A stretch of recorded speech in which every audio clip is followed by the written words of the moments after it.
বর্তমানে বাংলাদেশের প্রেক্ষিতে কেউ যদি ইসলাম ধর্ম ত্যাগ করে তাহলে তার কি শাস্তি হতে পারে এবং তার পার্শ্ববর্তী মুসলিমরা তার সঙ্গে কিরূপ আচরণ করবে?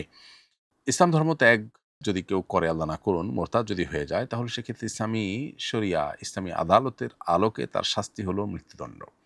নবী করিম সাল্লাল্লাহু সাল্লাম বলেছেন, মান বাদ্দালা দীনাহু ফাকতুলুহ। সহিহ বুখারীতে বর্ণিত হাদিস, যেটি আব্দুল্লাহ ইবনে আব্বাস রাদিয়াল্লাহু বর্ণনা করেছেন। এখানে সুস্পষ্টভাবে নবীজি বলেছেন, যে ব্যক্তি ইসলাম ছেড়ে অন্য কোনো দিনে চলে গেল, তাকে মৃত্যুদণ্ড কার্যকর করো বা তাকে মৃত্যুর মুখোমুখি করো, অর্থাৎ মৃত্যুদণ্ড কার্যকর করো। এটি হলো মুরতাদ বা ইসলাম থেকে কেউ খারিজ হয়ে গেলে তার শাস্তি। কিন্তু মনে রাখতে হবে, এই শাস্তি কার্যকর করবে হলো ইসলামের বিচারিক আদালত, শরিয়া আদালত। এটা শাসকের দায়িত্ব। শাসক যদি এটি পালন না করেন, তিনি আল্লাহর কাছে দায়ী থাকবেন। আল্লাহর বিধান অনুযায়ী তিনি কেন ফায়সালা করলেন না, বিচার করলেন না, তিনি আল্লাহর কাছে শাস্তি পাবেন। কিন্তু সাধারণ নাগরিকেরা, কেউ ইসলাম ত্যাগ করেছে এই অভিযোগে কাউকে হত্যা করার কিংবা খুন করার বা তার উপরে শাস্তি কার্যকর করার দায়িত্ব তার কাঁধে তিনি তুলে নিবেন না।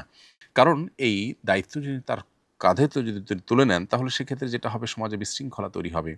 আপনার মতে আমি, আমার মতে আপনি, কারোর মতে কেউ মোরতাদ হয়ে গেছে এই কথার কারণে, এই কাজের কারণে, সেটা আদৌ প্রমাণ হলো কিনা, আদৌ এটার কোনো অন্য ব্যাখ্যা আছে কিনা, সেই বিষয়গুলো বিশ্লেষণ ছাড়া যদি আপনি নিজেই বিচারের কাজ শুরু করে দেন, তাহলে কি হবে, সমাজে খুব স্বাভাবিকভাবে বিশৃঙ্খলা তৈরি হবে এবং সবার কাছে সবাই অনিরাপদ হয়ে উঠবে। তো এটা কোনো সুস্থ সমাজে তো গ্রহণযোগ্য হতে পারে না। নবী করিম সাল্লাল্লাহু আলাইহি সাল্লামের জীবদ্দশায় কোনো ব্যক্তি যদি এমন কোনো উক্তি বা কর্ম সম্পাদন করে, যার ফলে তার মৃত্যুদণ্ড পাওয়ার মতো অপরাধ করেছে বলে কোনো সাহাবীর মনে হয়েছে, তখন সাহাবীরা কি করতেন? তারা কি নিজে, নিজে ওই ব্যক্তির মৃত্যুদণ্ড কার্যকর করতেন? উত্তর হলো না।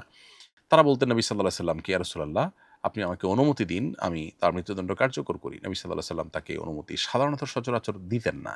আর না দিলে সাহাবীরাও নিবৃত হয়ে থাকতেন। এখান থেকে পরিষ্কার বোঝা গেল যে, কোনো ব্যক্তির কাছে কেউ মৃত্যুদণ্ড প্রাপ্ত আসামি হিসেবে যদি নির্ধারিত হয়ে যায়ও, তারপরও তিনি নিজে এটা কার্যকর করতে যাবেন না, বরং বিচারিক আদালতের দায়িত্বশীল হিসেবে সাহাবীরা যেরকম নবী করিম সাল্লাল্লাহু আলাইহি সাল্লামের পারমিশন এবং সিদ্ধান্তের অপেক্ষা করেছেন, ঠিক সেরকম আদালতের রায়ের জন্য অপেক্ষা করতে হবে।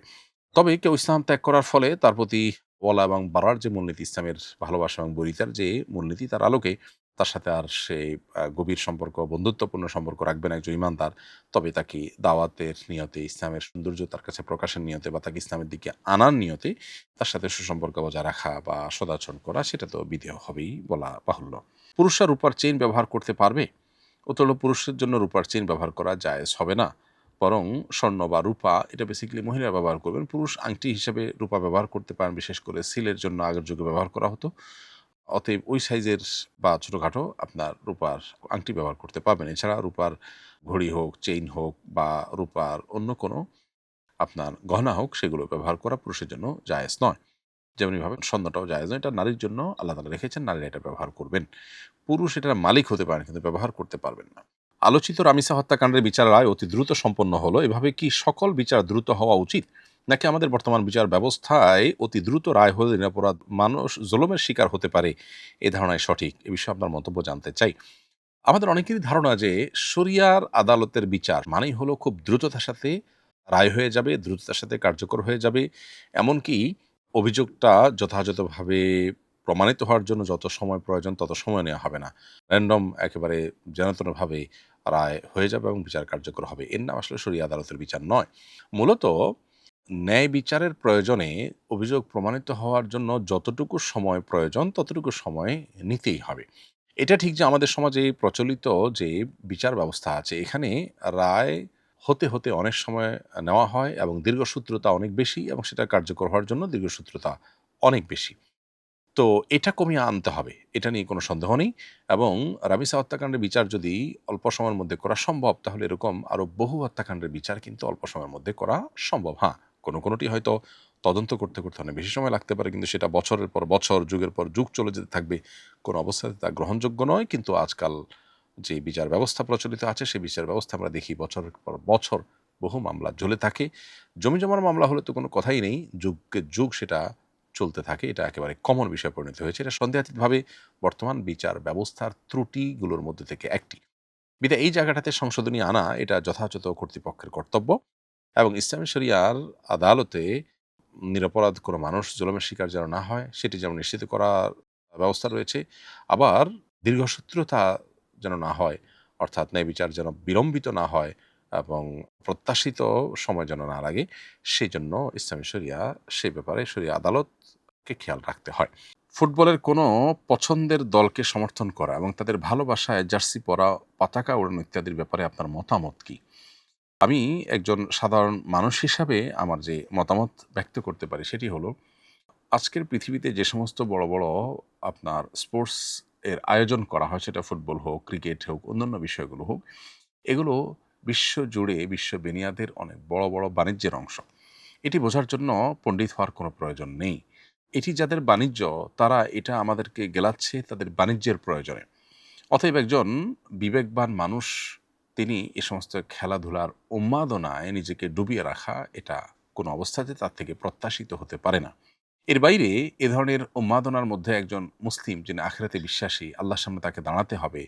এ ধরনের উন্মাদনার পেছনে বহু অনাচার যেখানে রয়েছে, চোখের গুনাহ এবং নানাবিধ অপরাধ এবং হারামের সংশ্লেষ যেখানে আছে, এই বিষয়গুলোর সাথে কোনো ঈমানদার আসলে সংশ্লিষ্ট হতে পারে না। ঈমানদারের সুস্থ বিনোদনের জন্য শরিয়া যথেষ্ট উপায়, উপকরণের ব্যবস্থা রেখেছে।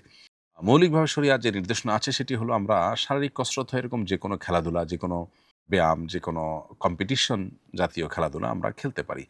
কিন্তু ব্যায়াম করবে আরেকজন, আমি শুধু দেখে দেখে মজা নেব এবং এটার ফলে আমার মধ্যে যে উন্মাদনা তৈরি হবে সেটার কারণে আমার মধ্যে ডোপামিন প্রবেশ করে, এমনিতেই ডোপামিনে আমাদেরকে ধ্বংস করে ফেলছে।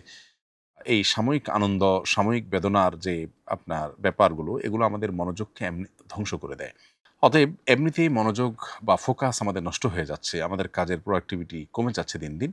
এই ধ্বংসের দ্বারপ্রান্তে যখন আমরা উপনীত, তখন এ ধরনের খেলাধুলার মধ্যে মজে গেলে সেটি আমাদেরকে আরো বেশি ধ্বংসের দিকে নিয়ে যায়। এজন্য এ ধরনের খেলাধুলার ভিতরে না মজে নিজে ফিজিক্যাল এক্সারসাইজ হয় এ ধরনের খেলাধুলা শরিয়ার বিধিবিধানের মধ্যে থেকে করুন, এবং অন্য আরেকজন খেলাধুলা করবেন বা খেলাধুলার নামে তিনি বিনোদন, হাসি তামাশা, অর্থ উপার্জন, নাম খ্যাতি ইত্যাদি উপার্জন করবেন, আর আপনি সেটাকে দেখে সময় নষ্ট করবেন এবং সেটার পেছনে অর্থ, সময়, মূল্যবান আপনার অনেক কিছু ব্যয় করবেন। এটা কোনো বুদ্ধিমানের কাজ হতে পারে না।